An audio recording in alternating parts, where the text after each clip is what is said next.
ধন, সম্পত্তি, এগুলো আসলে কি? এগুলো শুধু সেই মূল্য যার দ্বারা আমরা কোনো কিছু অর্জন করতে পারি। এবার এই ধনের দ্বারা এই সংসারে অনেক কিছু লাভ করা সম্ভব, কিন্তু সেই সব কিছুই শুধুমাত্র ভৌতিক বস্তুই হবে, ভৌতিক সামগ্রী, ভৌতিক সুবিধা। অর্থাৎ আপনার কাছে যতই ধন থাকুক, তা আপনাকে শান্তির ঘুম এনে দিতে পারবে না, আপনাকে জীবনের বাস্তব সুখের অনুভূতি লাভ করাতে পারবে না, কারণ এগুলো ভৌতিক ধন। এ ভৌতিক বস্তুই অর্জন করাতে সক্ষম। বাস্তবিক ধন কি? যদি এই প্রশ্ন আপনার মনে আসে, তাহলে তার উত্তর আমি আপনাকে দেব একটা উদাহরণের মাধ্যমে। কখনো আপনি শুনে থাকবেন যে একজন পিতা আজীবন অনিষ্ট করেন, অনর্থ করেন, খারাপ কাজ করেন শুধু ধন অর্জনের জন্য। তিনি ভাবেন যে আমি ধন অর্জন করব আর নিজের সন্তানকে একটা উজ্জ্বল ভবিষ্যৎ প্রদান করব, একটা সুখ স্বাচ্ছন্দ্যময় জীবন দান করব। এবার সন্তান যখন জন্ম লাভ করে, তখন সে ভাগ্যের জোরে সেই ধন ভোগ করে।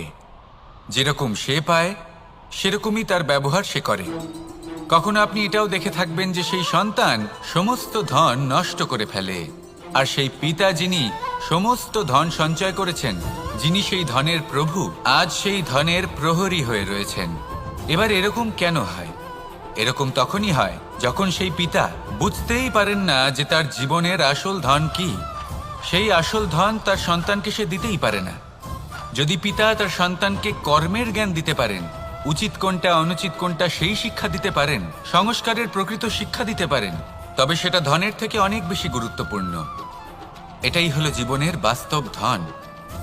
আপনি সেই কথা তো অবশ্যই শুনে থাকবেন, কুসন্তান হলে ধন সঞ্চয় করে কি হবে, সুসন্তান হলে ধন সঞ্চয় করে কি হবে। সন্তান যদি কুপুত্র হয় তাহলে সব নষ্ট করে ফেলবে, আর সন্তান যদি সুপুত্র হয় তাহলে ধন থাকুক না থাকুক, সে নিজেই কর্মের পথে অগ্রসর হয়ে ধন অর্জন করবে আর নিজের জন্য এক উজ্জ্বল ভবিষ্যৎ গড়ে তুলবে। তাই সন্তানকে সম্পদ দেওয়ার আগে কর্মের জ্ঞান দান করুন, সুশিক্ষা দিন, কারণ এটাই হলো জীবনের প্রকৃত ধন। আসুন আর আমার সাথে ভালোবেসে বলুন, রাধা রাধা। জীবনে সাফল্য এবং অসফলতা আপনার বল, আপনার শক্তির উপরে নির্ভরশীল নয়, আপনার মানসিকতার উপর নির্ভরশীল। যদি কোনো ব্যক্তি দৃঢ় নিশ্চয় করে নেয় তাহলে সে কখনো হারে না। যদি কেউ হার মেনে নেয় তাহলে সে কখনোই জিততে পারে না। শেষ পর্যন্ত কি হয়? এই ভাবনাই সত্য হয়ে সামনে চলে আসে, আর এই ভাবনাই পরবর্তীকালে ইতিহাস রচনা করে। সেই জন্য আপনি যদি চান আপনার নাম ইতিহাসে থাকুক, তাহলে দৃঢ় হতে শিখুন। ইতিবাচক ভাবনার সাথে, পরিশ্রমের সাথে এগিয়ে চলতে থাকুন, প্রতিস্পর্ধা গ্রহণ করুন, আর শুধুই এগিয়ে যেতে থাকুন। সংসারে আপনি যে কোনো উচ্চতাতেই পৌঁছতে পারবেন, কারণ ইচ্ছে শক্তি আর ভালোবাসার চেয়ে বেশি শক্তিশালী আর কিছুই নেই। তাহলে আসুন আর আমার সাথে ভালোবেসে বলুন, রাধা রাধা। মানুষের জীবন দেখলে এতে সংকটও আসবে, বিপদও আসবে, অনেক সমস্যাও আসবে। কখনো কখনো এমন সময় আসবে যখন আমাদের আপনজনের থেকে সাহায্য চাইতে হয়। আমরা সাহায্য চাই আর তারা সাহায্য করেও দেন, আমাদের সংকট থেকে মুক্তও করে দেন। কিন্তু যখন এই সময় বদলে যায়, যখন সুখের সময় আমাদের জীবনে আসে, তখন আমাদের মনে একটা অহংবোধ জেগে ওঠে। মনে হয় উপকার আবার কি, সেই ব্যক্তি সাহায্য করেছিলেন তাতে কি, উনি তো নিজের কর্তব্য পালন করছিলেন। সেই ব্যক্তি আমাদের ধন দিয়েছিলেন যখন প্রয়োজন ছিল, তো আমরা সেই ধন তো ফিরিয়ে দিয়েছি, উপকার কিসের?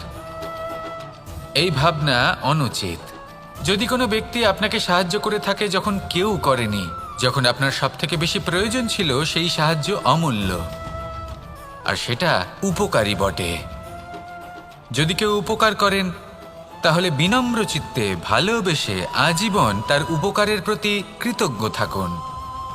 কারণ সত্যি কথা বলতে এই সংসারে উপকার করার মতো ব্যক্তি খুব কম রয়েছেন, আর উপকারীর কথা মনে রাখেন এমন কৃতজ্ঞ ব্যক্তি আরও কম। সেই জন্য জীবনে কৃতজ্ঞ থাকুন আর আমার সাথে ভালোবেসে বলুন, রাধা রাধা। সুখ এবং দুঃখ এই দুই হলো আমাদের জীবনের অবশ্যম্ভাবী এবং গুরুত্বপূর্ণ অঙ্গ। আমাদের সকলের জীবনে কখনো সুখও আসে, আবার কখনো দুঃখও আসে। আমরা সবসময় ভাবি আমরা কিভাবে সুখ লাভ করব, কিভাবে আমরা দুঃখ থেকে দূরে থাকতে পারি। আর এই জীবনে যা কিছুই ঘটুক না কেন, সেই সব কিছু আমরা সুখ এবং দুঃখের মাপদণ্ডে মেপে থাকি। এবার এখানে একটা ছোট্ট বিষয় আছে। এটা ভেবে দেখতে হবে যে কে আসলে সুখী ব্যক্তি। সুখী ব্যক্তি হলেন তিনি, যিনি নিজের জীবনে নিজের কর্মের বিশ্লেষণ করে থাকেন, সেই বুঝে পদক্ষেপ নেন। উনি কি করতে চলেছেন সেটা উনি জানেন। আর যদি ওনার কোনো দোষ থাকে বা ভুল থাকে, তাহলে সেগুলো শুধরে নিয়ে এগিয়ে চলেন। সেই জন্য উনি সুখী হন। অন্যদিকে যে ব্যক্তি দুঃখী, তিনি কি করেন? তিনি নিজের উপর নয়, অন্যের উপর নিজের নজর রাখেন, যে তিনি কি করছেন, কিভাবে কর্ম করছেন। ওনারা অন্যের নিন্দা করেন, অন্যের সাফল্য দেখে ঈর্ষা করেন, ক্রুদ্ধ হয়ে যান, ওনাদের বাধা দিতে চেষ্টা করেন। সেই জন্যই তো ওনারা দুঃখী হন। এই সংসারে এমন অনেক ব্যক্তি আছেন যারা এই কারণে দুঃখী নন যে তাদের জীবনে দুঃখ আছে। তারা এই কারণে দুঃখ পান কারণ অন্যের জীবন অনেক বেশি সুখের। দেখুন, শেষ পর্যন্ত আপনাকে নিজের কর্মের প্রতি মনোসংযোগ করতেই হবে, অন্যের প্রতি নয়। কারণ আপনার জীবনে আপনার কর্ম হলো এমন একটা জিনিস যা আপনার নিয়ন্ত্রণে আছে। নিরন্তর চেষ্টা করতে থাকুন, নিজের কর্মকে বুঝতে শিখুন, শুধরে নিন, নিজেকে শ্রেষ্ঠ করে তুলুন। তখন সাফল্য নিজে থেকে আপনার কাছে আসবে, আর এই মন প্রসন্ন হয়ে বলবে, রাধা রাধা। কামবোধ, এটাই আপনার অন্তরের প্রথম শত্রু। বেশিরভাগ মানুষই কামবোধ বলতে লালসা বোঝেন, কিন্তু এটা সম্পূর্ণ সত্য নয়। কামের আসল অর্থ হল কামনা। এটা খুবই সহজ ব্যাপার। মনুষ্য শরীর থাকলে, মানুষের মন থাকলে এই কামনা অবশ্যই থাকবে। এবার এটাই দেখতে হবে যে এই কামনা নেতিবাচক কামনা নাকি ইতিবাচক কামনা। অন্য কারোর জিনিসে নজর দেওয়া, অন্য কোনো মানুষের উপর নজর দেওয়া, কোনো অনুচিত বস্তুর দিকে নজর দেওয়া, এই নেতিবাচক কামনা। আর এই দুষ্কামনা মানুষকে দিয়ে অপকর্ম করাবেই করাবে। তাই মনে রাখবেন, যে ব্যক্তি নিজের কামনাকে নিয়ন্ত্রণে রাখতে পারেন, তিনি সঠিক পথেও থাকেন, সঠিক লক্ষ্যে পৌঁছতেও পারেন। যিনি কামনা নিয়ন্ত্রণে রাখতে পারেন না, তিনি তার পথও হারিয়ে ফেলেন এবং লক্ষ্যচ্যুতও হন।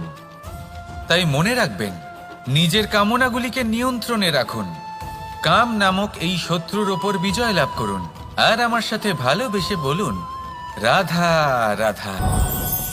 প্রত্যেকটা মানুষ আলাদা হয় আর অত্যন্ত বিশেষও হয়। প্রত্যেক মানুষ ভিন্ন ভিন্ন পরিবেশে পালিত হয়, বড় হয়। প্রত্যেকের নিজস্ব চিন্তা ভাবনা থাকে, নিজস্ব বিচারধারা থাকে। যখন অনেক ভিন্ন বিচারধারা একত্রিত হয়ে যায়, তখন শুরু হয় বিবাদ। এবার এই বিবাদের সময় আপনি দেখবেন, দুই ব্যক্তি যাদের মধ্যে এই বিবাদ হচ্ছে, সবসময় এটা প্রমাণ করতে চান যে তার সামনের ব্যক্তি এবং তার ভাবনা, তার বিচারধারা বা তার বক্তব্য হলো অনুচিত। এবার এটাই যদি প্রেমপূর্বক রূপে আপনি ভেবে দেখতে চেষ্টা করেন যে সামনের ব্যক্তিটির বক্তব্য, তার মানসিকতা আসলে কি, তাতে উচিত ঠিক কি, সেটা আমরা বুঝতে পারি। একদিকে হলো এই বিবাদ, যা আপনাকে সামনের ব্যক্তিটিকে অনুচিত প্রমাণ করতে বাধ্য করে, আর অন্যদিকে হলো প্রেম, যা সামনের ব্যক্তিটির যুক্তি বুঝতে সাহায্য করে, তাতে উচিত কি রয়েছে সেটা বুঝতে বাধ্য করে, তাকে মহান হয়ে ওঠার পথে অগ্রসর হতে বাধ্য করে। তাই এই বিবাদকে ত্যাগ করুন আর প্রেমকে আপন করে নিন, আর এই প্রেম ভাব নিয়ে বলুন, রাধা রাধা।